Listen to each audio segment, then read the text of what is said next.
안녕하세요. 이번 시간에는 저번 시간에 이어서 비틀림에 대한 내용을 계속 할 겁니다. 이전 시간에 배웠던 내용을 한번 설명을 해볼게요. 재료역학에서 핵심이 되는 관계는 힘, 그리고 응력, 변형률, 변형, 이 네 가지 개념이 재료역학의 핵심입니다. 근데 이게 3장에 들어오면서부터 힘은 T가 됩니다. T. 비틀림 모멘트 토르션, 이제 다른 영어로 트위스팅 모멘트라고 불러요.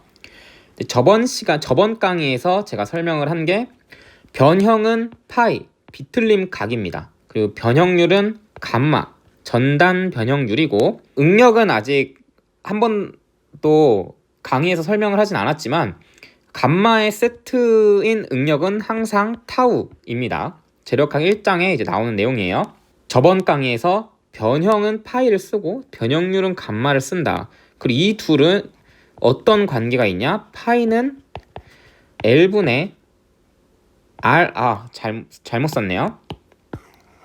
감마는 L분의 R 파이의 관계가 있다라는 거를 배운 겁니다. 대신 이 조건을 만족하려면은 순수 비틀림이어야 되고요. 더하기 원형 단면이어야 됩니다. 원형 단면. 그럼 이번 시간부터는 뭘 하냐?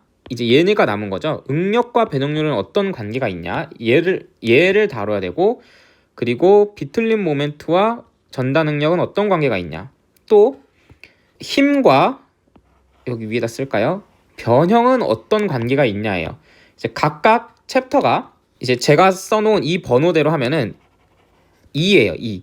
얘는 2입니다. 응력과 변형률의 관계, 여기는 얘고, 힘과 응력은 제가 3번이라고 번호를 달아놨어요.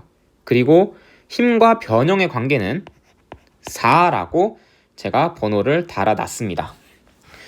그럼 이번 시간에는 그래서 2번, 그리고 시간이 된다면 3번까지 하고 4번은 아마 다음 강의에 할 것 같습니다.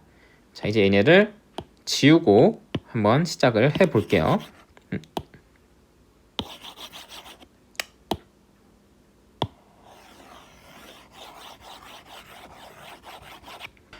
응력과 변형률의 관계. 아까 방금 설명했듯이 응력은 타우고 변형률은 감마입니다. 자, 얘네들은 어떤 관계가 있냐? 여기서 하나의 전제를 더 해야 됩니다. 플러스 탄성 구간이라는 거를 전제를 해줘야 돼요. 탄성 구간 또는 이제 뭐 탄성 재료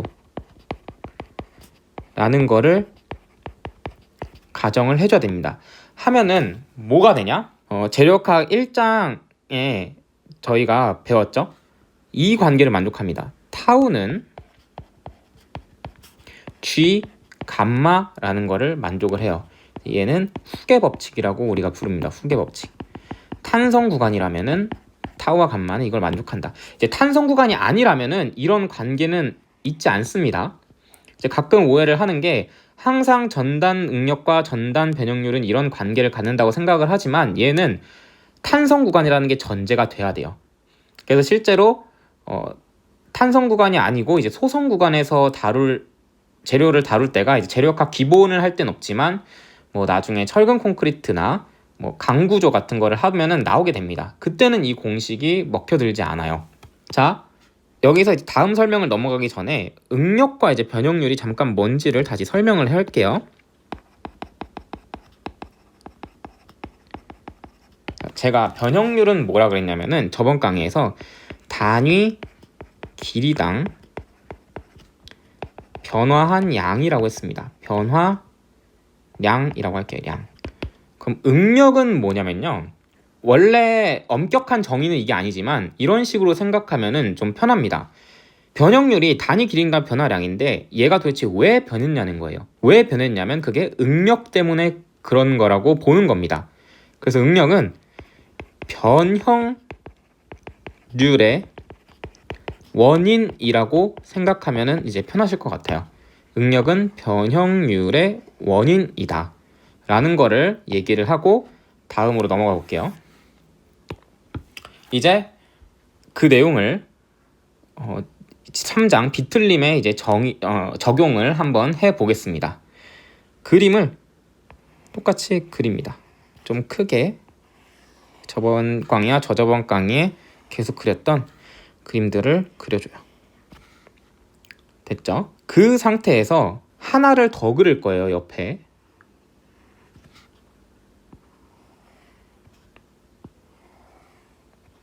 이렇게 그립니다. 얘는 뭐냐면요, 이 두 번째 그림, 자, 얘 있죠? 이 그림은 뭐냐면요, 이 봉, 첫 번째 있는 이 봉에서 이 부분을 이렇게 따온 겁니다. 지금 이렇게 이 안에 부분만 한번 이렇게 따온 거예요. 얘가 이제 이게 되는 겁니다. 그러면은 길이가 여기가 L이었다면 이 길이도 이제 L이 되겠죠. 그 상황에서 저번 시간과 똑같이 변형 전의 길이를 이렇게 그려줍니다. 그리고 변형 후도 이렇게 그려줘요. 그러면은 우리가 이렇게 이 점과 이 점을 이었을 때 여기를 뭐라 그랬냐면 비틀림 각 파이라고 우리가 불렀죠. 여기도 똑같이 그려줍니다. 똑같이 이렇게 그려줘요. 근데 뭐가 똑같냐면 여기가 파이라는 게 똑같은 겁니다. 즉 여기는 2파이와 2파이는 지금 똑같은 파이예요. 자, 이렇게 그림을 그린 거예요. 그렇게 되게 안부분을 잘라온 겁니다. 지금 이 부분을 이렇게 이제 따온 거죠. 이 부분 작게. 자, 그 상황에서 여기 있죠. 여기 이 각도를 뭐라 그랬냐면 감마 맥스라고 우리가 했습니다. 그리고 여기를 우리가 뭐라 그럴 거냐면 이제 감마라고 합시다. 자, 뭘 알아야 되냐면은 여기서 감마 맥스가 감마보다 크다는 거를 아셔야 돼요. 감마 맥스가 감마보다 크다. 무슨 얘기냐면 원형 단면을 이렇게 그렸을 때 지금 상황이 이게 변형 전, 이게 변형 후예요. 변형 전, 변형 후인데 첫 번째 그림에서를 원형 단면으로 표기를 해보면은 이 점이 여기까지 이제 이동을 한 겁니다. 지금 이 점이 여기까지 이렇게 이동한 그림을 3차원으로 그리면은 지금 이 선이 이렇게 변한 게 된 거예요. 즉 표시를 여기를 이렇게 움직인 얘를 그린 게 여기 원형 단면에 이겁니다. 그리고 두 번째 뭘 그릴 거냐면은 두 번째 그림에 있는 얘를 원형 단면에다가 그려볼게요. 원형 단면에 여기를 번호 1번이라고 매기고 여기를 이제 2번이라고 매겨봅시다. 2번. 이렇게 움직였어요. 레이저로 다시 표시를 해보면은 얘가 이렇게 움직인 상황이 지금 이게 이렇게 움직여가지고 이렇게 변한 상황입니다. 있나요? 자, 그러면은 파이는 똑같죠. 파이. 여기 각도가 이제 파이인 거는 똑같은데 뭐가 다르냐면은 얘가 일로 이동한 얘랑 얘가 일로 이동한 얘랑 당연히 1번 점과 2번 점의 변형률은 다를 거예요. 근데 그거를 각도로 표시를 해놓은 게 감마입니다. 그러니까 1번이 여기서 이렇게 이동하면서 생긴 각도가 감마 맥스고요. 이 각도고요. 2번이 이렇게 해서 생긴 각도가 여기 감마입니다. 그럼 당연히 감마 맥스가 감마보다 클 거예요. 그쵸? 근데 감마는 이제 변형률이죠. 전단 변형률. 전단 변형률의 원인이 뭐냐면은 전단 응력입니다. 그래서 제가 이 말을 써놓은 거예요. 변형률이 크다면 응력도 크다. 전단 변형률이 감마 맥스가 감마보다 크잖아요. 그러면은 감마 맥스는 G를 곱하면은 타우가 나올 거예요. 타우 맥스. 타우 맥스를 원형 단면에 그려오면은 얘를 여기까지 이동시킨 얘가 타우 맥스일 거예요. 그리고 편의상 여기에 감마 1이라고 번호를 붙여봅시다. 여기도 감마 1. 그러면 2번이라고 붙여야겠네요. 2번. 감마 2. 여기도 감마 2. 그러면 이 2번 점을 이렇게 이동한 게 타우 2라고 합시다. 그러면 타우 2는 G 감마 2예요. 그럼 같은 G값을 곱했으니까 타우 맥스도 당연히 타우 2보다 클 겁니다. 왜냐면 많이 변했으니까 당연히 그 변화의 원인이 된 전다 능력 타우 값도 당연히 클 거예요. 근데 어떻게 클 거냐? 저번 강의에서 감마와 감마 맥스 간의 관계가 R분의 로우 감마 맥스라고 했죠. 근데 양변에 여기다가 G를 곱하고 G를 곱해주면은 어떻게 공식이 변하냐면 타우는 R분의 로우 타우 맥스가 됩니다. 이 공식이 이제 다음 논리를 위해서 중요해요. 얘가. 자, 지금까지 한 거를 다시 한번 정리를 해보면은 이제 지금 응력과 변형률의 관계를 보고 있는데 응력과 변형률은 탄성 구간이라면은 타우는 G감마를 만족을 한다. 그리고 응력은 변형률의 원인이 되는 걸로 생각을 하자. 그렇다면 원형 단면을 그렸을 때 바깥쪽에 있는 A일수록 변형률이 크더라. 감마가 크더라. 그럼 당연히 타우도 바깥쪽에 있는 애가 더 클 거다. 안쪽에 있는 애보다. 그럼 그거를 공식으로 옮겨 보면은 이것과 이거의 관계를 만족을 하기 때문에 최종적으로 이 식이 완성이 되는 겁니다. 자, 여기서 하나만 더 짚고 넘어가면은 타우 맥스는 상수입니다. 상수. 그리고 타우는 변수예요. 이제 변하는 숫자. 왜냐면 타우 맥스는 이제 감마 맥스에 G를 곱한 거라고 했잖아요. 근데 감마 맥스는 뭐였냐면은 R 파이 나누기 L이었죠. 근데 L이 레이저로 해야죠. L이 상수, R이 상수, 파이도 상수예요. 변화된 결과의 최종 각도니까. 그럼 결국 타워 맥스는 상수다. 하지만 얘도 상수, R도 상수지만 로우가 변수이기 때문에 이 결과값인 타우도 변수여야 한다라는 겁니다. 자, 여기까지 됐으면 이제 다음으로 넘어가서 응력과 힘의 관계를 알아보도록 할게요. 응력은 타우를 그대로 쓰고 힘은 우리가 토크라고 했죠. 이제 여담이지만 사실 정확히는 힘이 아니라 이제 힘의 효과라고 보는 게 좀 더 맞는 표현입니다. 전 아까 그렸던 원형 단면을 다시 그려볼게요. 그리고 아까랑 점선으로 표기를 할게요. 점선으로. 안 예쁘네요. 조금만 예쁘게 그려봅시다. 점선을 다다다다다다다를 찍어요. 자, 그 다음에 이제 원래 이렇게 하고 벌어진 각도 여기를 우리가 파이라고 했었죠. 근데 사실은 우리가 지금부터 선형 구간을 전제를 할 거잖아요. 선형 구간. 재료학학 1장에서 배웠다면은 알겠지만 선형 구간이 엄청 짧아요. 엄청 짧음. 그래서 우리가 그래프 이런 거 그려봤던 기억이 나실 겁니다. 이렇게 했고 여기 파단, 그리고 여기가 이제 선형 구간 또는 아니면 탄성 구간이라고 하는데 이 X축이 뭐였냐면은 변형률이에요. 변형률. 그 여기가 응력이었는데 이 구간이 매우 짧다는 거는 변형률 값이 작을 때만 가능하다는 겁니다. 탄성 구간이. 그래서 사실 아까는 그림을 엄청 각도를 크게 이렇게 그렸잖아요. 근데 원래 현실 반영을 좀 해보면은 이렇게 되는 겁니다. 이렇게.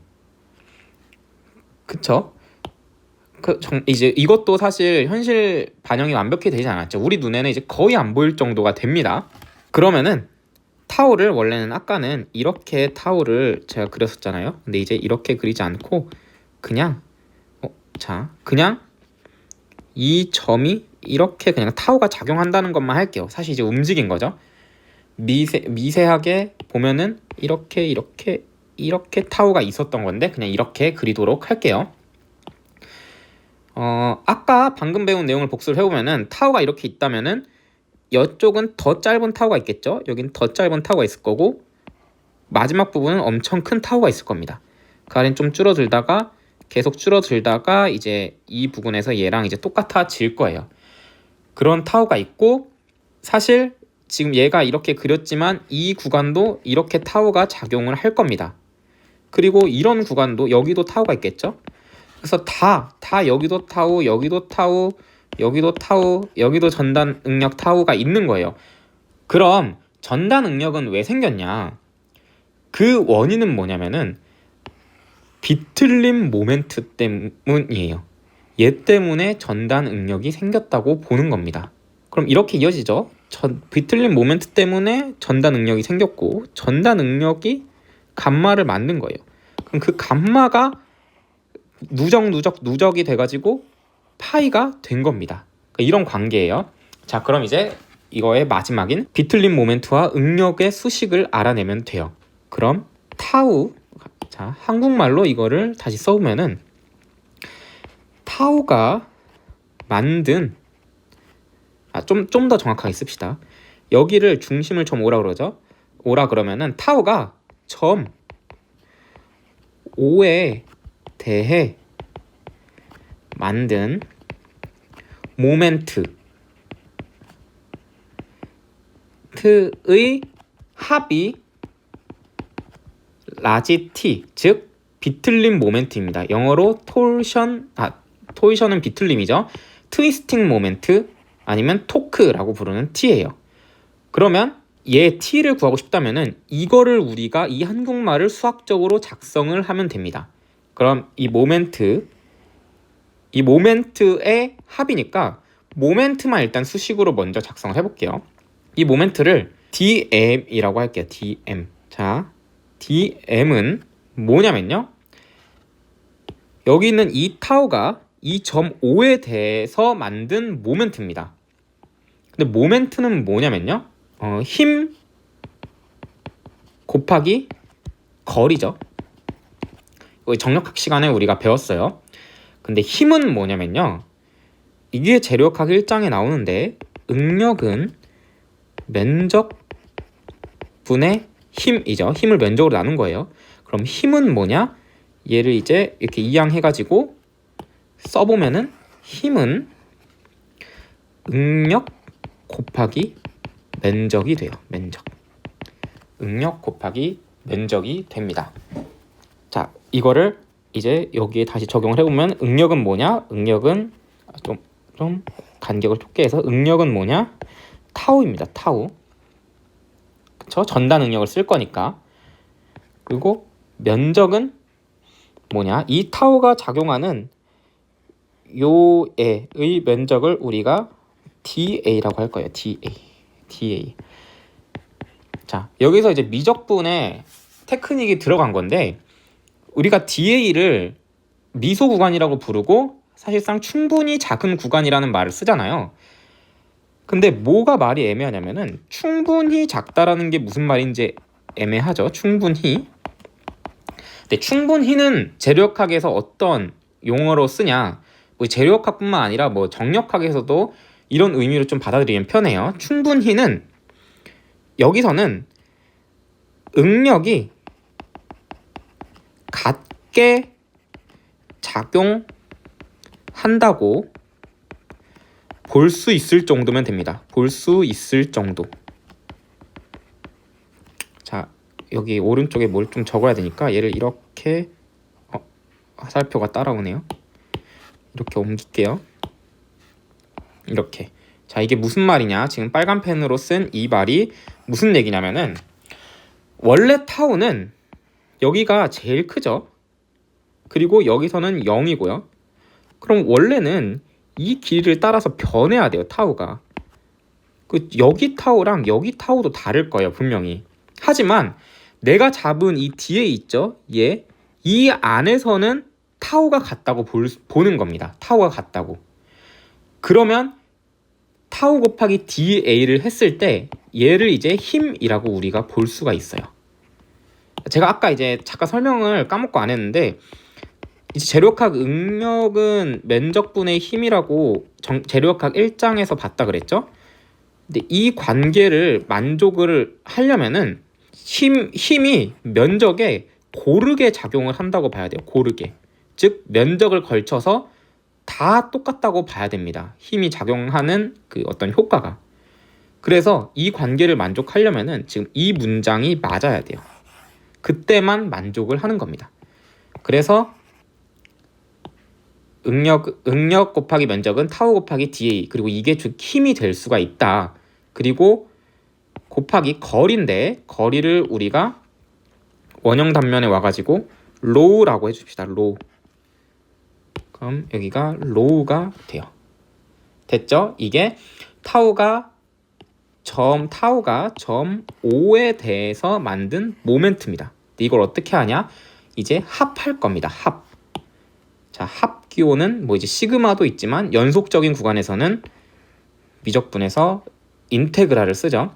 그 인테그랄 타우, 이걸 먼저 써줘야 되겠네요. 결국 t는 뭐냐? 타우 로 dA를 전체 면적 A에 대해서 적분을 하는 겁니다. 그래서 얘를 적분을 이제 하려고 하는데 이것도 이제 약간 좀 알아보기 힘드니까 얘를 조금만 뗍시다. 이 정도까지만 해볼게요. 이걸 이제 적분을 하려고 식을 수정을 할 건데 뭐를 우리가 좀 유념을 해야 되냐면은 로우가 변수입니다. 변수. 그리고 타우도 변수예요. 그쵸?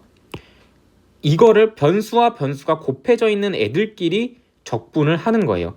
그때 우리가 어떻게 했냐면은 여기다 이제 쓰고 곧 지울게요. 쉬운 적분 예시를 하나 들어보겠습니다. 인테그랄 xy dx를 우리가 할 거예요. 근데 어떤 조건이 있냐? y는 2x예요. 자, x랑 y가 모두 변수예요. 왜냐면 x가 1이 되면은 y는 2가 되고 x가 2가 되면 4가 되고, 변수는 이제 변하는 숫자라는 뜻입니다. 고정되어 있는 숫자가 아니라. 그쵸? 그럼 이 상황에서 우리가 어떻게 했냐면은 이걸 여기에 대입을 했어요. 왜냐면 문자를 하나로 통일을 해주는 게 적분이 좀 더 쉽거든요. 그래서 얘를 인테그랄 2x제곱 dx 해가지고 우리가 적분을 했던 경험이 있죠. 그거랑 똑같이 문자를 하나로 통일해 줄 겁니다. 변수가 두 개니까. 그럼 어떻게 통일을 하냐? 여기서 아까 앞에서 배웠던 타우는 r분의 로우 타우 맥스 식을 쓰는 겁니다. 자, 그럼 이렇게 되면 어떻게 되냐? 타우에다가 r분의 로우 타우 맥스를 넣잖아요. 그래서 제가 이 얘기를 한 겁니다. r 상수, 타우 맥스 상수죠? 근데 상수고 로우만 변수예요. 근데 이 상태에서 타우에다 이 식을 넣게 되면은 타우는 없어지고 변수가 로우 하나만 남게 됩니다. 그래서 변수만 로우 제곱 dA 그리고 바깥으로 빼보면은 r분의 타우 맥스가 돼요. r분의 타우 맥스 인테그랄 a 로우 제곱 dA가 지금 이 식 때문에 가능한 겁니다. 자, 그러면 이제 얘를 우리가 정력학 시간에 알고 왔어야 되는데 얘가 극관성 모멘트라고 하는 I 로우예요. 극관성 모멘트. 정력학 이제 9장을 보시면 됩니다. 혹시 극관성 모멘트가 좀 기억이 안 난다 하시는 분은 정력학 9장을 한번 보고 와주세요. 그러면 식을 어떻게 쓸 수 있냐면은 r분의 타우 맥스 I 로우라고 우리가 쓸 수가 있어요. t는. 자, 근데 얘를 자주 쓰는 표현으로 고치면은 타우 맥스는 I 로우분의 TR이라고 우리가 쓸 수 있습니다. 그리고 얘를 우리가 뭐라고 부르냐?